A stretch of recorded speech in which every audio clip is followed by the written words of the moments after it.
fait. Alors, jusqu'à présent, dans les présentations dernières, nous avons montré comment créer un programme Java vite.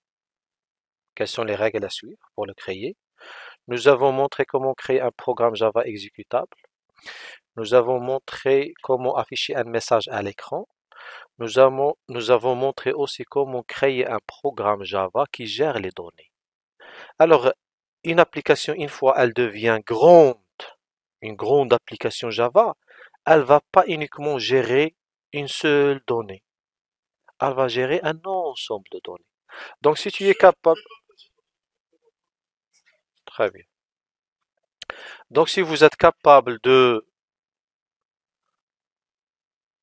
créer un programme qui gère une seule donnée et savoir surtout le scénario d'exécution ou bien le séquencement des instructions pour créer une variable, initialiser la variable, la ligne 6, et la ligne 7, afficher une variable. Qu'est-ce qu'il reste encore? Il reste, si on revient vers notre, d'accord, vers notre, donc on a vu l'écran, on a vu la RAM. Qu'est-ce qu'il reste? Il reste par exemple effectuer des calculs. Donc, pour le microprocesseur pour des calculs, pour effectuer des calculs, pour effectuer, d'accord? La RAM pour stocker, pour stocker des données. L'écran pour afficher les données. Le clavier pour normalement saisir, mais le terme à utiliser pour lire. Lire les données au clavier, c'est-à-dire tu vas saisir. Ah, je vais dire entre parenthèses saisir. Saisir les données. ADD, c'est dire pour stocker. D'accord, les données. Alors, le microprocesseur pour effectuer des calculs. Maintenant, je sais comment déclarer les données, je dois savoir comment calculer. Calcul, c'est quoi? N'importe quelle application. C'est quoi le calcul? La multiplication, l'addition, la somme, la soustraction, ce sont des opérations basiques. D'accord? Vérifier s'il est divisible par. Ah, finalement, ce sont des opérations simples. Alors, si tu sais comment réaliser une opération simple et imaginer comment ça marche derrière, tu peux aller très loin dans le calcul. D'accord? Tu peux faire ce que tu veux qu'on calcule. Alors, je reviens, donc on va essayer de faire des calculs. Alors, savoir créer une variable, c'est bon, tu peux créer deux variables. Maintenant, je vais créer le produit, le stock, la quantité en stock. Je peux changer maintenant, c'est un autre programme. Ou bien je le... D'accord? Je garde ça. Et je vais créer un autre programme, new, class, pour répéter encore. Je répète. Cliquez sur le package. Cliquez sur plus ou bien cliquez par la droite. Je préfère plus, parce que c'est plus rapide. Plus.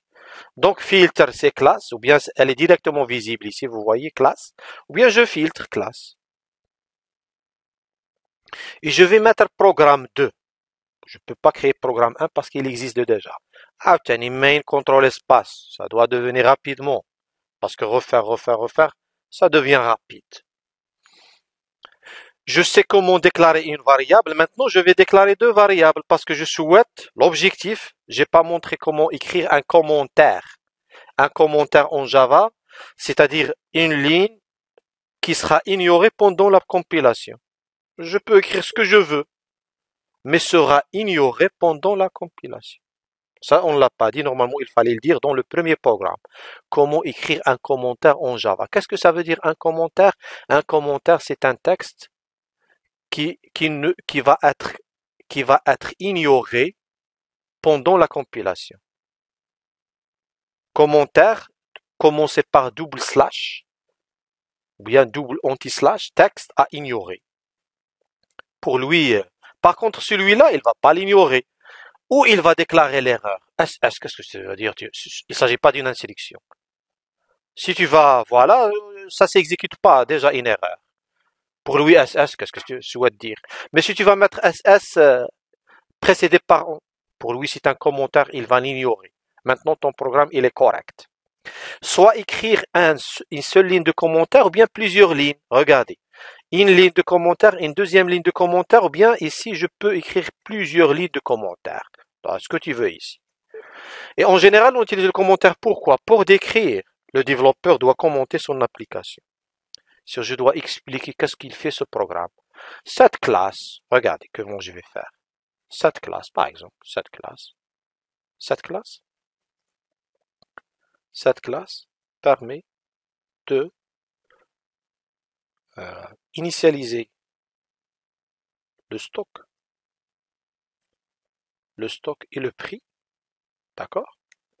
Et aussi faire le calcul du montant global en argent du stock. C'est-à-dire ici, je suis en train d'imaginer la chose. Il y a le stock, il y a le prix de chaque produit, il y a le total. C'est quoi le total? Le total, c'est égal, c'est la quantité fois le prix. Et voilà. Ici, je suis en train de faire quoi? Je vais créer un programme qui fait des choses. Je dois y penser à comment faire. Comment faire? Il faut dire j'ai un prix. Un prix peut être 5, 6 millions, juste millions, ainsi de suite. 1 million, 2 millions, ainsi de suite. Le prix, c'est une variable. Pourquoi elle est nommée variable? Parce qu'elle peut contenir plusieurs valeurs. Ça, c'est le prix. La quantité, pareil. Donc, il faut savoir déclarer une variable prix, une variable quantité et faire l'opération de multiplication. Faire des calculs. Donc, comment déclarer? On a déjà montré comment déclarer. Int, c'est un type entier, c'est-à-dire int, je vais mettre un commentaire là, un entier int pour déclarer une donnée ou bien variable de préférence de type entier. Qu'est-ce que ça veut dire un entier? Un entier contient ou bien ne peut contenir que des valeurs entières, c'est-à-dire derrière dans la mémoire, parce que variable, mémoire. Variable, c'est mémoire. Autrement dit, c'est préparer la zone mémoire correspondante à stocker un entier. Elle est préparée pour stocker, elle est formatée pour stocker un entier. Elle ne peut pas contenir un texte. C'est-à-dire si je vais déclarer, par exemple, je reviens ici. Si je vais déclarer int quantité, c'est-à-dire je ne peux pas mettre dans cette zone mémoire un caractère. Un caractère, c'est A, B, C, D. Je ne peux pas mettre un float. Un float, c'est 5,5. Je ne peux affecter que des valeurs entières. Une valeur entière, c'est moins quelque chose jusqu'à plus quelque chose. C'est un intervalle de données possible. D'accord? Donc, je ne sais pas exactement quel... Tu as des questions? D'accord? Int, c'est quoi? Java, type, ou bien Java, data, type. Il faut apprendre à... La programmation, c'est anglais. D'accord? Il y a des choses qui existent en français, mais une fois avancé à l'anglais. Sinon, tu risques de ne pas trouver la documentation suffisante. D'accord? Donc, Java Data Type int.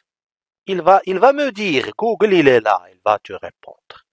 Qu'est-ce que ça veut dire? Primitive data, ce sont des données primitives. Qu'est-ce que ça veut dire une donnée primitive? C'est une donnée élémentaire qui contient une valeur non décomposable. On va savoir, voilà, qu'est-ce que ça veut dire décomposable? C'est un objet.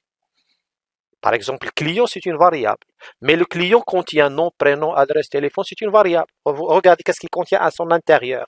La variable client contient un nom, vous voyez, plusieurs regroupés dans la même zone mémoire. Par contre, int âge contient une valeur primitive, une seule valeur. D'accord? Donc voilà, primitive data type, Java tutorials, Oracle help, machin. Int, by default, the int data type is 32 bits. C'est quoi 32 bits? C'est autre chose. Je ne vais pas entrer dans ce détail, mais c'est une capacité de stockage. C'est-à-dire, je vais utiliser 32 bits, 32 cases, petites cases. Chaque case ne peut contenir que 0 ou 1. Et la combinaison de ces 32 bits, ça va donner un nombre. Je ne sais pas ce que vous savez faire des calculs binaires. Bon, ça, c'est autre chose. Je ne vais pas entrer dans le détail.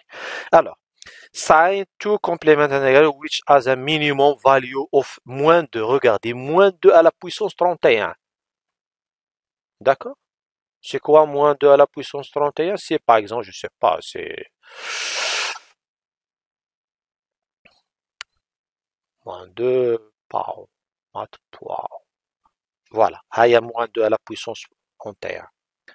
Quantité égale moins 2 moins mat.pow. Regardez, mat.pow. Il existe des bibliothèques pow. Je vais préciser le int qui est moins 2. Bien moins, je l'ai déjà spécifié. Il y a moins égale à moins 2 à la puissance 31. Il y a la puissance 31. D'accord? Attendez, est-ce que j'ai créé la méthode main? Oui, elle est là. Type mismatch. Voilà, il s'agit d'un problème de typage. Il faut convertir la donnée parce que mat.pow, regardez pow, qu'est-ce qu'elle retourne? Elle retourne un double. Donc pour le convertir, je dois faire un int. Et ça marche. Si sous point quantité, j'affiche exactement c'est quoi la valeur. Donc la plus, c'est ça. Le nombre négatif entier contient pas de virgule. Le plus grand, c'est celui-là. Si tu vas ajouter 1, si tu vas ajouter ici, il se termine par 9, tu ne peux pas stocker dans la zone mémoire int. Il faut aller vers double. Il faut changer le type. C'est-à-dire, au lieu de 32 bits, c'est pas suffisant. Les 32 bits sont remplis par 1. Toutes les valeurs contiennent 1. Donc, c'est là, si vous connaissez un peu le binaire. Toutes les valeurs sont à 1. Chaque bit contient 1. Donc, 2 à la puissance 31, c'est cette valeur-là. Si tu veux avoir un plus grand, c'est pas possible avec 32 bits. Il faut aller vers 64 bits. 64 bits, c'est double. Si je vais mettre ici 32, à la puissance 32, attendez, je sais pas. Déjà, regardez, je force le mappage. Elle retourne 30, elle va mapper. Il va le stocker, mais il va perdre de la connaissance, il va perdre de l'information, il va afficher le même nombre, tu vois.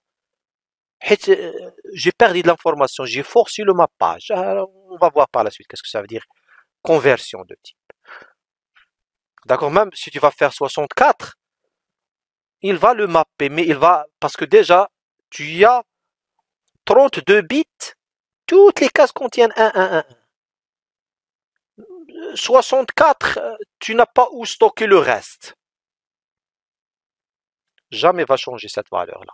Par contre, si je vais mettre, regardez, double, et je vais mettre ici, voilà, c'est pas la peine de mettre la conversion, et je vais afficher, il va afficher un autre nombre. Vous voyez, c'est ça. Donc, exponentielle 19. Moins 1,5 exponentielle 19. C'est le nombre équivalent à ça. D'accord? Alors, nous, on reste là. Vous l'avez compris, c'est bien. Vous l'avez pas compris, c'est pas un problème. Le plus important, juste, j'ai souhaité montrer quelle est la valeur minimale capable de la stocker avec un entier. Et ici, pour stocker obtenir encore, la valeur positive, c'est plus quelque chose. Au-delà de ça, tu ne peux pas stocker un entier. C'est-à-dire, pendant la conception, ton logiciel doit être capable de faire des calculs. Par exemple, une somme. Ça, tu vas imaginer. La somme, quelle est la valeur maximale de total que je peux avoir?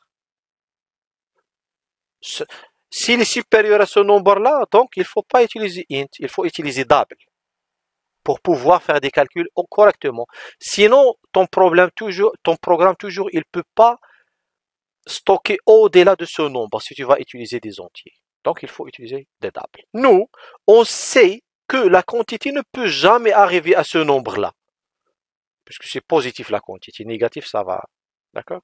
Donc, je peux utiliser int pour quantité. Pour le prix, oh, ça peut dépasser. Et le prix contient des virgules. Donc, il faut utiliser le bon type, prix. Voilà. Qu'est-ce qu'il fait ce programme? Ce programme, il communique avec la RAM. Il va créer une variable qui s'appelle quantité et créer une autre variable qui s'appelle prix. Pendant l'exécution, c'est bon. Dans la mémoire, j'ai deux places. J'ai deux zones mémoire. Une zone mémoire qui s'appelle quantité et une zone mémoire qui s'appelle prix. D'accord? Donc, c'est simple. Ensuite, je peux initialiser. Regardez. Je suis capable d'initialiser une valeur. Je dois être capable d'initialiser un ensemble de valeurs. Prix égal.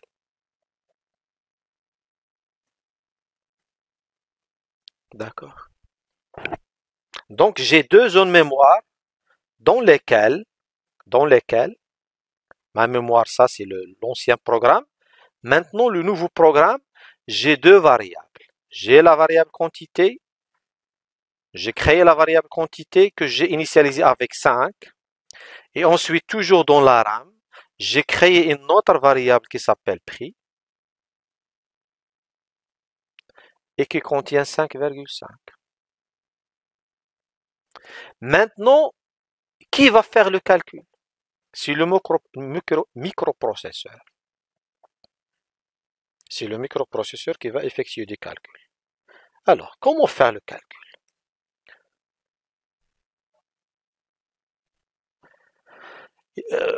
Double, c'est un autre type que float. Il contient le float. Sa capacité de stockage elle est plus grande que le float. Le double, c'est 64 bits. D'accord? Je retape la même question. La même question à Google. Double.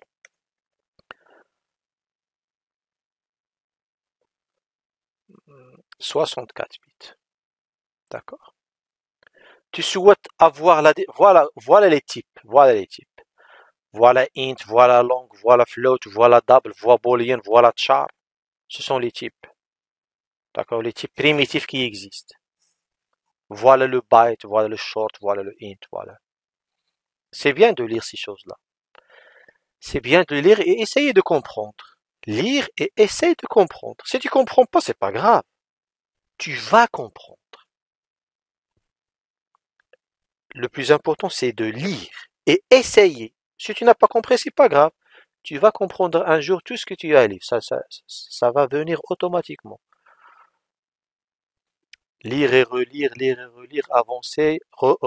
La programmation, c'est de préférence. À chaque fois,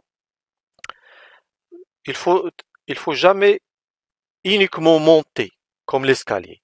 Il faut faire un pas. Si tu souhaites aller vers le deuxième pas, il faut revenir vers le premier pas et aller jusqu'à la deuxième marche. Tu souhaites atteindre la troisième marche, revenir et aller vers la troisième marche. Revenir et aller vers la quatrième marche. Comme ça, tu vas maîtriser les choses. D'accord?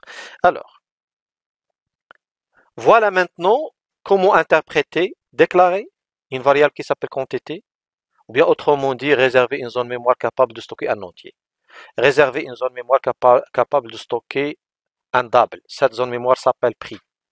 Mettre 5 dans la zone mémoire qui s'appelle quantité. Mettre 5,5 dans la zone mémoire qui s'appelle prix. Ici, je vais effectuer des calculs.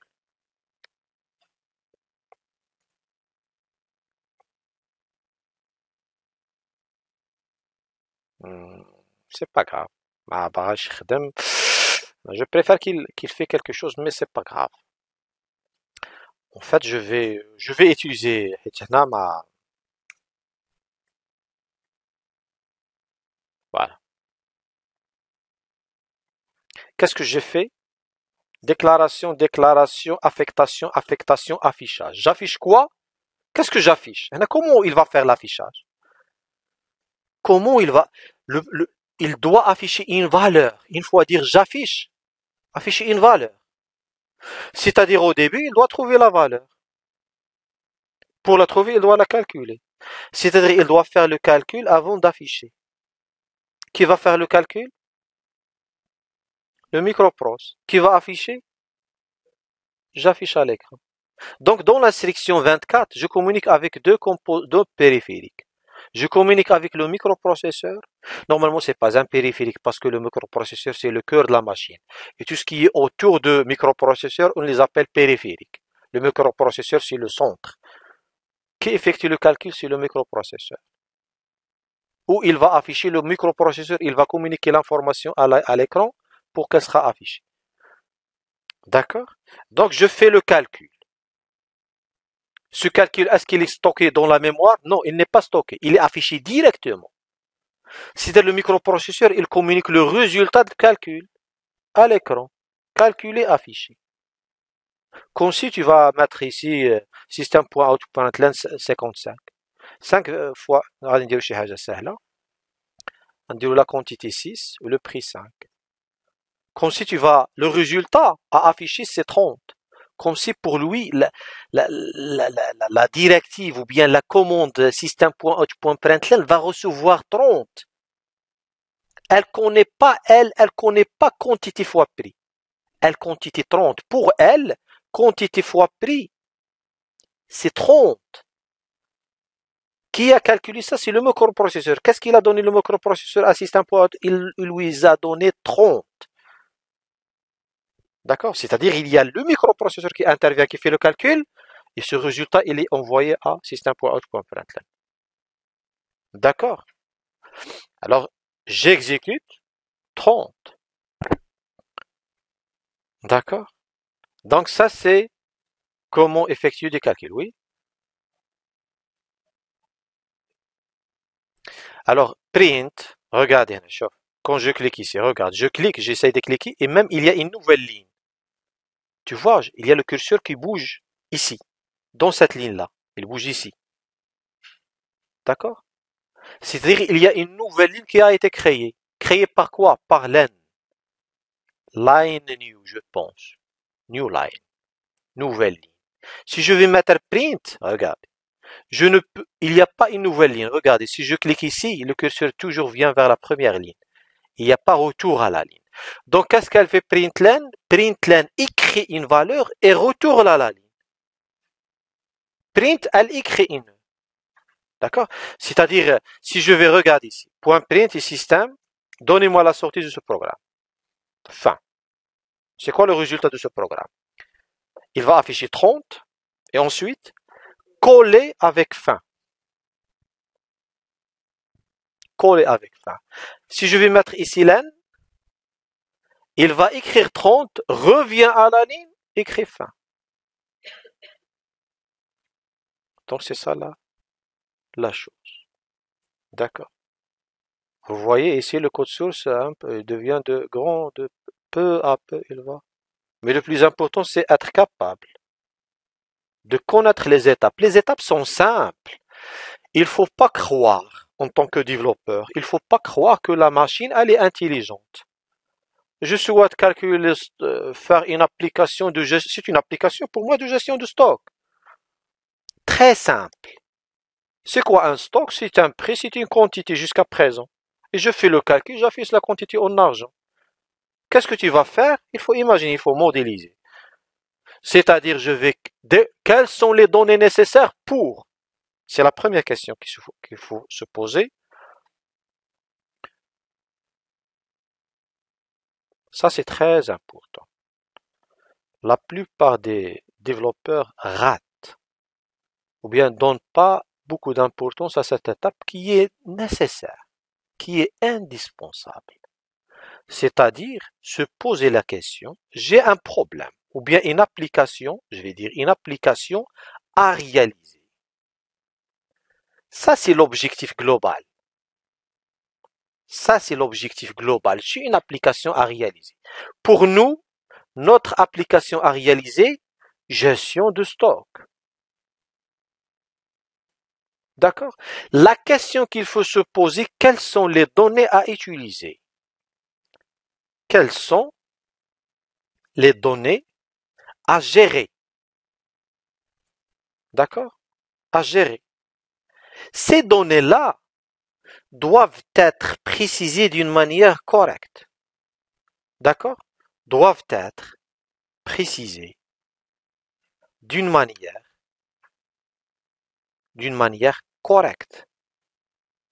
Si phase, si cette phase donne lieu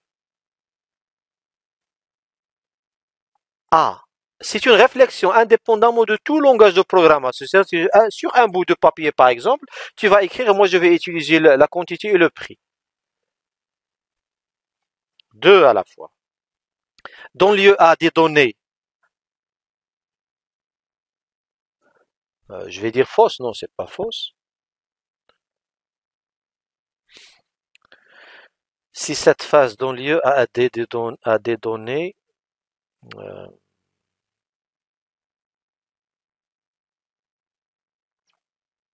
c'est pas fausse.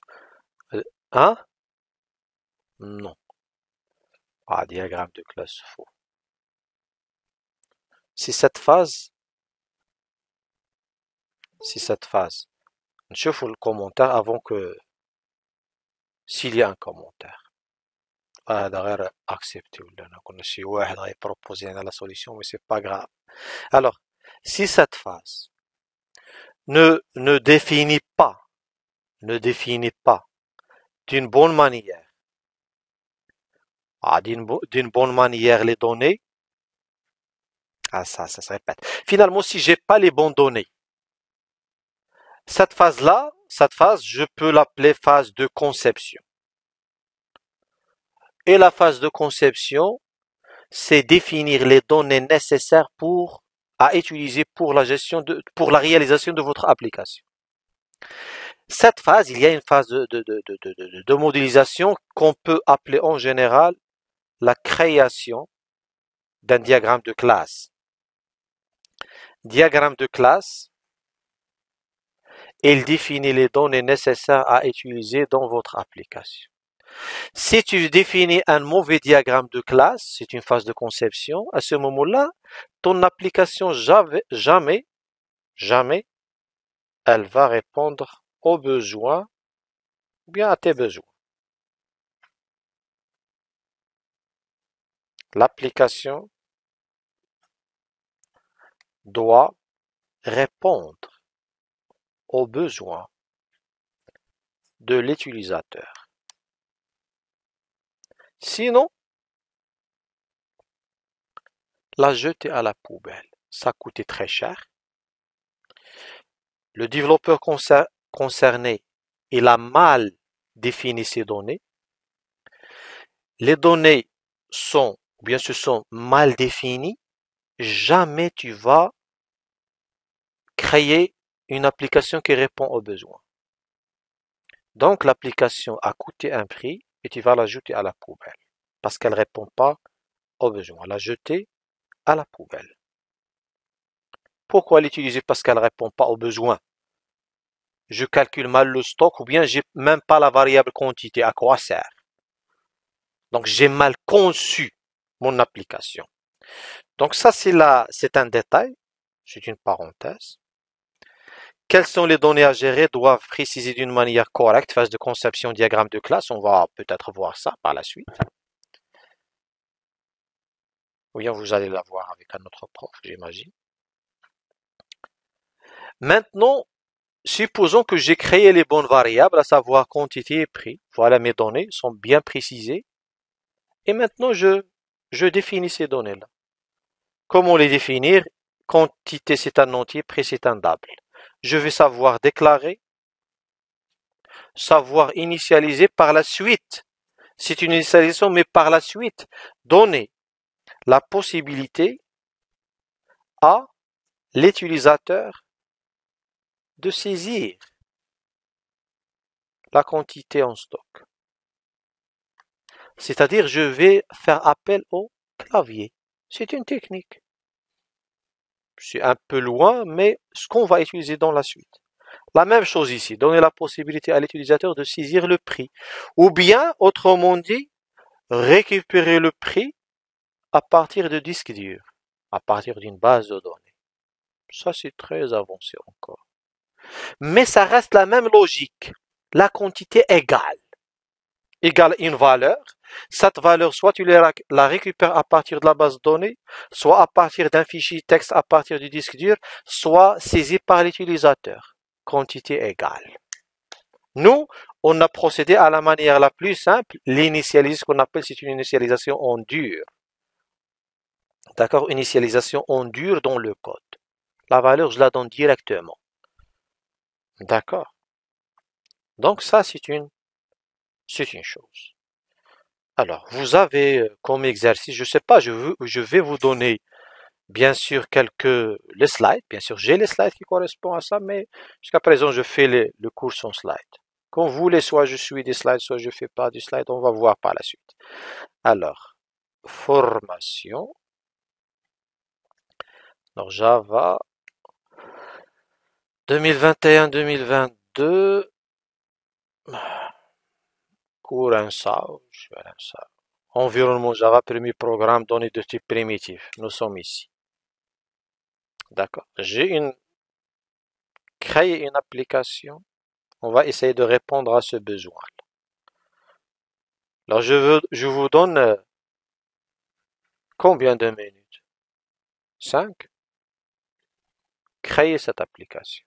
D'accord. Donc, dans la prochaine présentation, je vais essayer de faire la correction de cet exercice-là. Alors, je vais faire stop.